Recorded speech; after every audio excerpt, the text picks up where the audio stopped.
I'm Amy Cherry. This local news is a service of Flagler County's Toyota dealer, Beaver Toyota, here to wow ya. Palm Coast is seeking reimbursement for costs incurred by Hurricane Dorian, John Arking reports. Even though Dorian ended up missing Florida, local governments still had significant costs related to preparation and are now looking to recover some of those funds from the Federal Emergency Management Agency.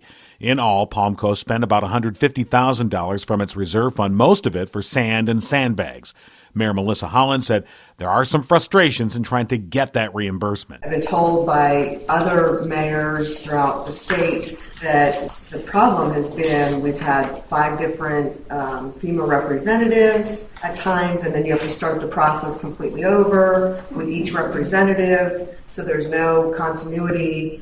And on top of it, it's rather cumbersome. I think the FEMA document itself for reimbursable is like an 800-page document that you have to follow. So there's a way that we could be helpful in the process. So if indeed we do have another major event in our city, I think it's the timing would be appropriate to do it now and offer some solutions to make it easier for communities to go through. Holland gave a heads up to city staffers they might be receiving a call from Congressman Michael Waltz or State Representative Paul Renner as they work to navigate the bureaucratic process. From the WNZF Newsroom, I'm John Arking. This portion of Flagler's Morning News brought to you by the Daytona Beach International Airport, Delta Airlines nonstop to Atlanta, and now nonstop service to New York City via American Airlines.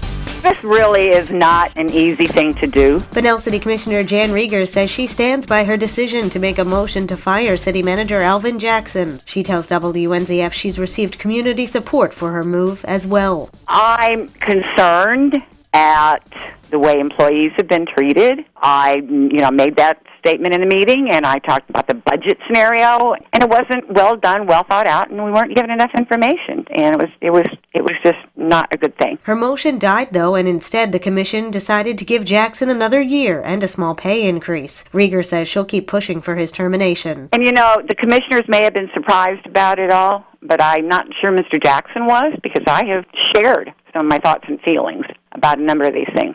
But I feel I did the right thing. I'm concerned that the attitude, the treatment of employees, the lack of follow-up on some things isn't going to change. I need to pursue letting him go. She acknowledged it's frustrating to go through the process of hiring another city manager so soon, but she stressed it's necessary. There's a partnership that could save you thousands of dollars this holiday season, Tony Magoo explains.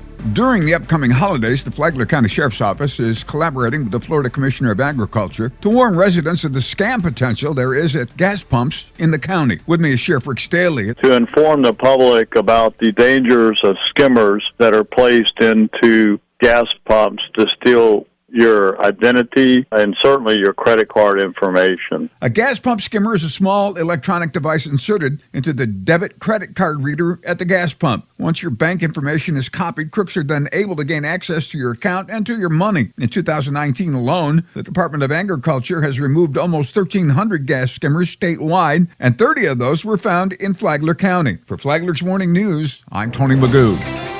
Chicks with Cans. Who are they and what kinds of cans? Maureen Walsh with Women United says they're also involved with Chicks with Cans. Every spring and fall, we are out front of Publix in our bright pink shirts and have our signs and our donation jars, and we collect funds and food for our local food pantries. Walsh said that they help in the spring because hunger is not just for the holidays.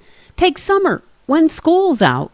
When those kids go home for the summer, they don't have breakfast or lunch being provided to them. So we're just kind of that extra arm here locally to give those smaller agencies some support. She said that when it is holiday time, there are several charitable organizations who do their best to help those in need in Flagler County. To listen to the interview, download the Flagler radio app and go to the Free for All Friday podcast. From the WNZF Newsroom, I'm Deb Albertson. And now you're up to date on Flagler's Morning News. I'm Amy Cherry.